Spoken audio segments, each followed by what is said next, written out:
Hi again. Let's talk about something we've all heard about: potty training, or as I prefer to call it, toilet learning. You might be wondering, why does Carrie call it toilet learning instead of potty training? Well, let's break it down. The word potty is diminutive. It's not what most of us call that thing. We call it a toilet. And it can make this super important self care and independence activity sound much less important than it actually is. And then there's that word training. We train animals, we teach people.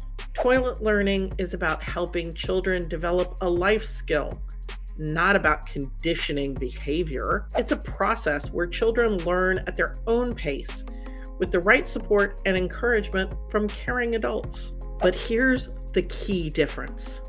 Potty training tends to be adult-led, where the adult directs the child and often relies on external rewards, like getting an M&M if you pee in the potty. Toilet learning, on the other hand, emphasizes the child's readiness and intrinsic motivation.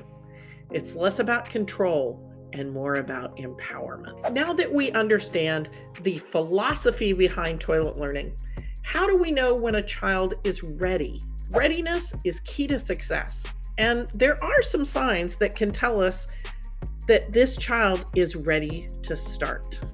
So here are a few important signs that a child may be ready for toilet learning. Waking up from nap dry. This shows that the bladder control is improving. Communicating personal needs, whether it's verbal or through gestures, being able to signal when they need to go is essential. Also, do they have that desire for independence? If a child starts showing intense interest in self-care tasks, like dressing themselves or brushing their own teeth, it's a good indicator that they are ready to learn this skill too. And then, of course, we've got staying dry for longer periods. This can mean that they are physically capable of holding their bladder for a while, which is necessary for toilet learning. Every child is different, so it's important to look at a combination of these signs rather than relying on just one. And remember, if a child's not showing these signs yet, that's okay.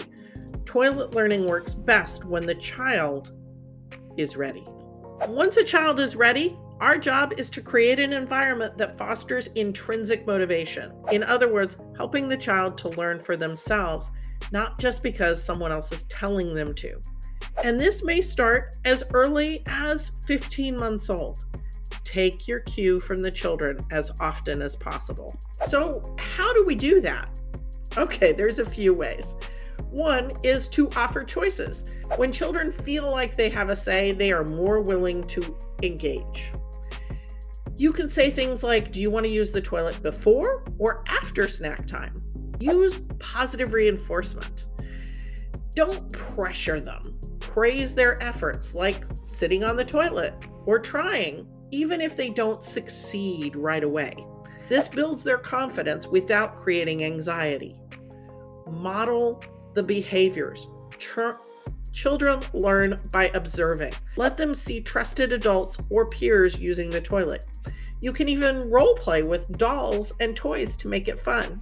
You've got a video to watch later on that really explains this well from a center that's using these techniques. Toilet learning is just that, a learning process. It's not a race or a competition. By focusing on readiness and intrinsic motivation, we set the children up for long-term success. As directors, it's our job to create a supportive environment for children, parents, and staff. When everyone's on the same page, this process becomes a whole lot smoother. Next up, you'll take a short quiz and work through an activity to help you identify the signs of readiness. Let's keep going.